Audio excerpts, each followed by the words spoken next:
Hi there, it's Bike Tourer Mike here, and in this video I want to talk about a product that has basically revolutionized my sleep during my bike tours, and that is the Nemo Tensor insulated sleeping pad.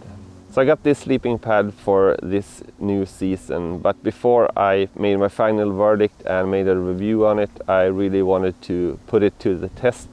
So I took it on a 2-week bike tour up to Arctic Norway, in fact all the way up to the North Cape. And on a side note, those videos are coming real soon, so just have a bit of patience. So for the last couple of years I've been using the Sea to Summit Comfort Plus sleeping pad, and I really love this one. Basically I have just a few complaints about it. The number one thing being that lately I've been having some pains in my hip when I sleep on this. So in the middle of the night I usually have to switch sides a couple of times, and when I wake up in the morning I'm still feeling a bit stiff in my hip joints. So that's why for this season I started researching other sleeping pads, and I came up with this one, the Nemo Tensor one, since it's been getting a lot of great reviews. And I ended up getting the regular version. This is about 6 feet long and 20 inches wide.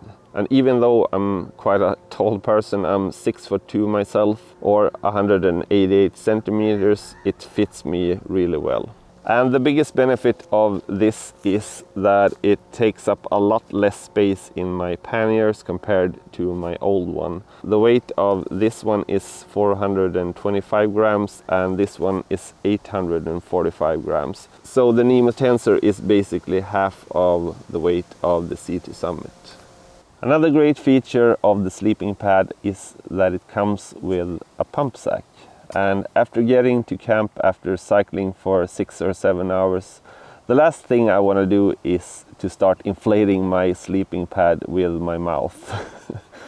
So using this pump sack, it helps me from getting out of breath when I finally reach camp. I've done enough of getting out of breath during my day out on the bike. So the pump sack uses what's called the Bernoulli effect. So if you blow air into it from about 15 centimeters or 6 inches, it kind of sucks in the surrounding air and it fills up this sack very fast.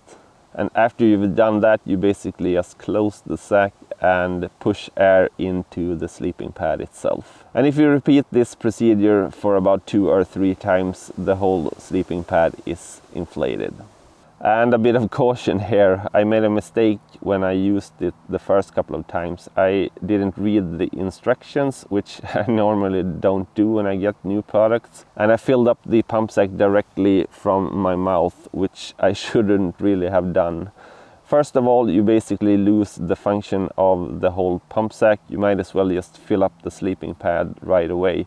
And second of all, and most importantly, you put a lot of moisture inside of your sleeping pad that way. Since I used my warm breath, a lot of moisture got into the sleeping pad and I haven't actually been able to get it out ever since.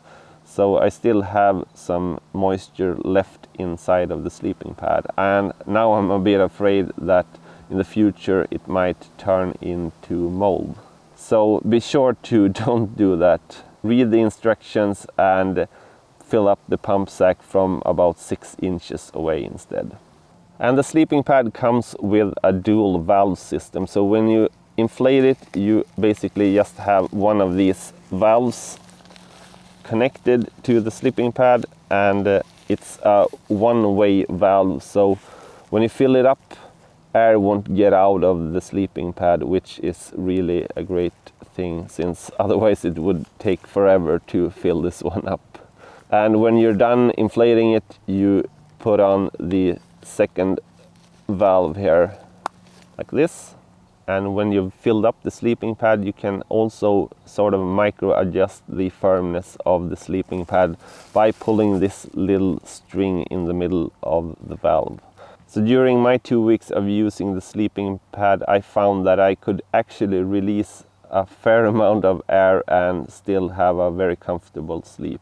But this is really individual, and you'll probably find the right amount of stiffness in the sleeping pad for you when you start using it. And in the morning when you're done, you just open up both of these valves and it really dumps out all the air in a matter of seconds. So this is a super comfortable sleeping pad. Like I told you earlier, with my older pad I used to wake up in the night and having to change positions since I got a pain in my hip. And during the 15 nights of using this sleeping pad I haven't felt that sensation one single time. So it really does wonders for my sleep during my bike tours and for my energy level the upcoming day when I'm out on the bike. Another great thing about this sleeping pad is that it comes with a lifetime warranty covering defects in manufacturing. So if you were to get a pad with a valve that's not working exactly as you'd expect it to, or a baffle that might be a bit uneven to the rest of the pad, just contact the company and they'll replace the pad for you. And there are also a couple of things that I don't like about the sleeping pad, and the first thing being that I realized in the beginning when I started using it that the connection between the valve and the pump sack is very tight. So after filling it up I sort of just tore away the pump sack and ended up dumping all the air out of the sleeping pad, since the valve sort of followed along with the pump sack. So don't do that. Be a bit careful in the beginning when you remove the pump sack from the sleeping pad. Another thing I noticed is, even though the upper side of the sleeping pad is really comfortable and it doesn't feel as plasticky as, for instance, the C2 Summit one that I used to have, it can be a bit slippery. So one thing I've done to prevent the slipperiness of this sleeping pad is that I got the Trekology camping pillow. It's a great pillow that I got about a year ago, and it has a strap on the underside that keeps the pillow in place all throughout the night, and it also has a rubbery underside which also improves the pillow staying in place all throughout the night.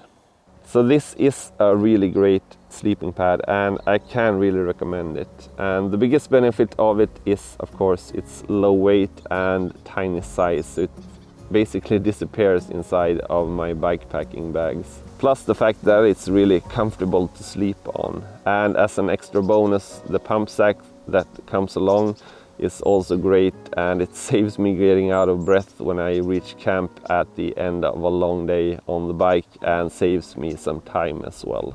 And if you're interested in the pillow that I showed earlier, I've done a video review of that one as well, and I'll see you in that video if you click the link up in the corner here.